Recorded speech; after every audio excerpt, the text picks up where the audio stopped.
दोस्तों, Indian premiere league 2024 में 26 मार्च को चेन्नई सुपर किंग्स ने गुजरात टाइटंस को 63 रनों से हरा दिया।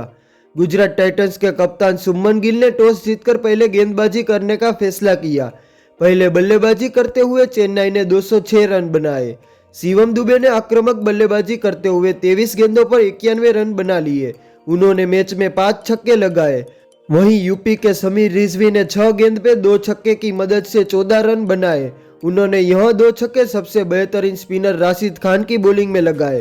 कप्तान ऋतुराज गायकवाड़ और रचित रविंद्र ने टीम को तूफानी शुरुआत दिलाई। दोनों ने मिलकर 32 गेंदों पर 62 रनों की साझेदारी की।